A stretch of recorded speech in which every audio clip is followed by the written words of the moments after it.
सोनपुर गांव में राधा अपनी बेटी वर्षा और ऋतु के साथ रहती थी।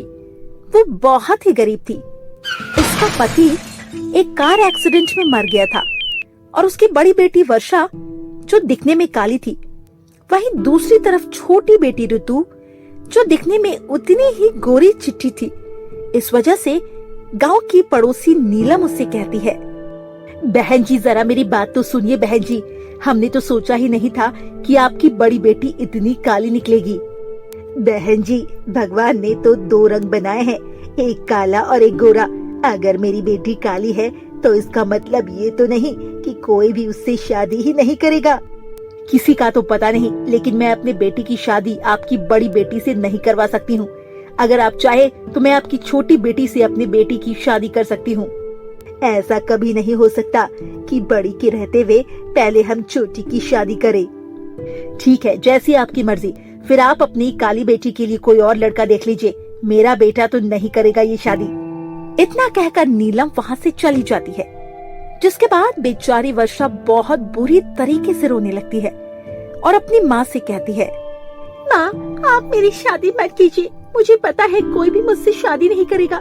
मैं इतनी काली हूँ कि किसी को भी पसंद नहीं आने वाली। तभी वहाँ ऋतु कॉलेज से आ जाती है और वर्षा से कहती है, चलो तुम्हें इतना तो पता चल ही गया कि तुम्हारे कालेपन की वजह से कोई भी तुम्हें पसंद नहीं करता। ऋतु ऐसा कहकर अपने कमरे में चली जाती है। वहीं बेचारी वर्षा को बहुत दुख होता है। ऐसे ही कई महीनों तक राधा अपनी बेटी के लिए रिश्ता ढूंढती रहती है, लेकिन उसके कालेपन की वजह से कोई उसे अपने बेटे का रिश्ता नहीं करता। एक दिन सुषमा नाम की एक औरत अपने बेटे का रिश्ता लेकर राधा के घर पर आती है, जहां उसकी नजर वर्षा और ऋतु पर पड़ती है। ऋतु बहुत गोरी थी और वर्षा सांवली थी, फिर भी सुषमा को दोनों बहन पसंद आ जाती है और वो कहती है, बहन जी मेरे दो बेटे हैं, मैं सोच रही थी क्यों ना आपकी दोनों बेटियों से अपने बेटों की शादी करवा दूं, क्योंकि मुझे आपकी दोनों ही बेटियां पसंद आई है। ये तो राधा के लिए सोने पर सुहागा था। वो अपनी दोनों बेटियों की शादी कुसुम के दोनों बेटों से कर देती है।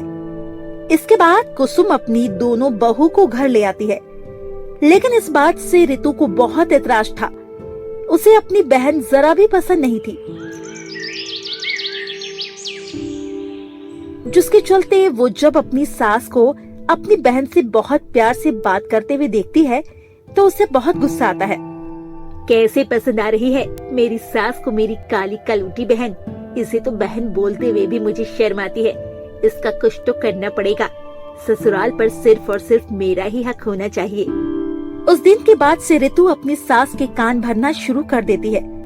वो अपनी सास को अपनी बहन के ही खिलाफ भड़काती है, जिसके चलते कुसुम अपनी काली बहू को उल्टा सीधा सुनाने लगती है। जब देखो काम चोरी करती रहती हो, तुम्हें और कोई काम नहीं है क्या? अरे अभी तक घर की साफ सफाई नहीं हुई है, नाश्ता भी नहीं बना हुआ है, ऊपर से घर में पूजा भी नहीं हुई है। ना जी मेरी तबीयत बहुत ज्यादा खराब थी और रोजाना मैं काम करती हूँ। एक दिन क्या ऋतु काम नहीं कर सकती? देखा माँ जी, कितना भी काम कर लो, दीदी को तो लगता है मैं बिल्कुल काम नहीं करती हूँ। ये सुनते ही कुसुम को गुस्सा आ जाता है। ऋतु बिल्कुल सही कहती थी, तुम्हें हम दोनों से बहुत ज्यादा चिढ़ है, क्योंकि तुम बहुत ज्यादा काली हो। अरे ऐसी बहू मुझे चाहिए ही नहीं। चल अभी घर से बाहर निकल। कुसुम वर्षा का हाथ पकड़ती है और उसे घर के दरवाजे से बाहर निकाल देती है। इसके बाद वो घर के दरवाजे को बंद कर देती है। माँ जी दरवाजा खोलिए, मैं कहाँ जाऊंगी माँ जी? उन दिनों वर्षा का पति रोहित भी गांव से शहर खेती बाड़ी के सिलसिले में गया हुआ होता है।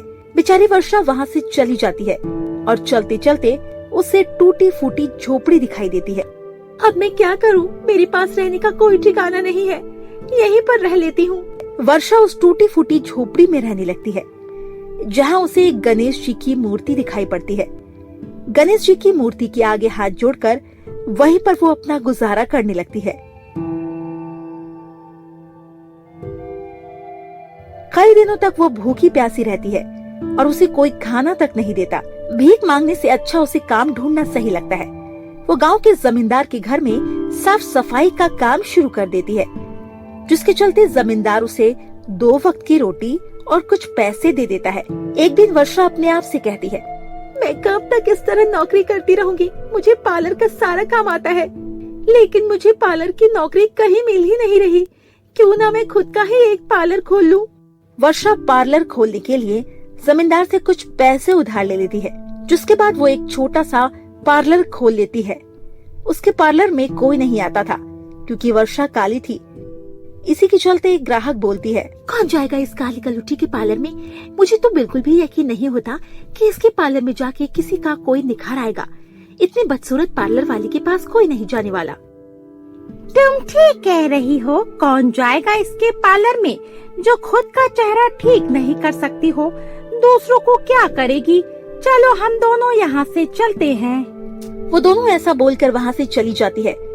बेचारी वर्षा ये सुन लेती है, जिसके बाद वो रोते हुए अपने पार्लर में रखी हुई गणेश जी की मूर्ति से कहती है, गणेश जी मेरी मदद करिए। मैंने जमींदार से पैसे लिए, मुझे उनके पैसे भी चुकाने हैं। ऊपर से मेरे काले रंग की वजह से मेरे पार्लर में कोई नहीं आ रहा।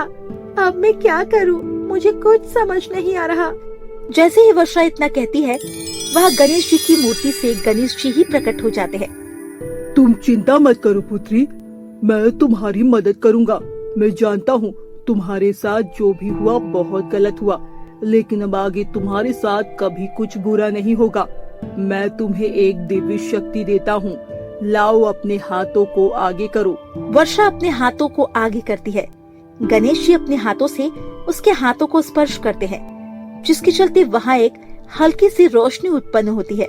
अगर तुम किसी भी चीज को स्पर्श करोगी तो वो बहुत सुंदर गोरा हो जाएगा। चाहे तो अपने ऊपर तुम ये करके देख सकती हो, और तुम अपनी बुद्धि का इस्तेमाल करो।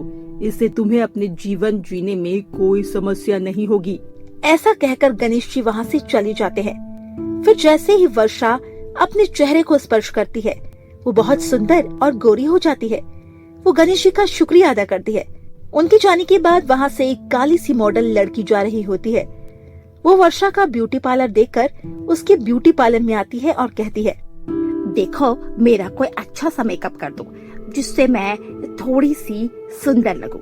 आज मेरा एक फंक्शन है, मुझे उसमें बहुत सुंदर दिखना है।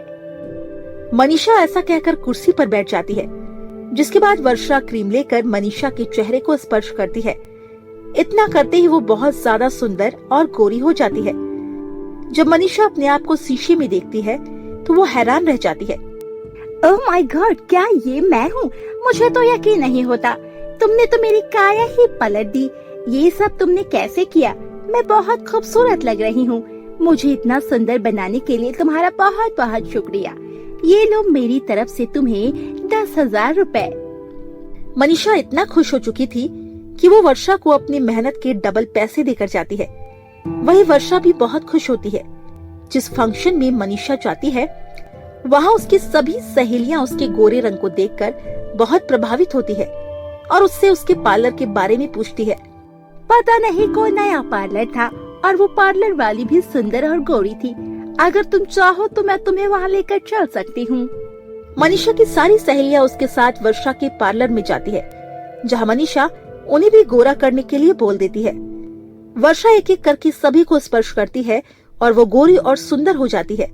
फिर मनीषा की सहेली रितु काफी खुश हो जाती है और कहती है, अरे वाह, ये तो कमाल हो गया।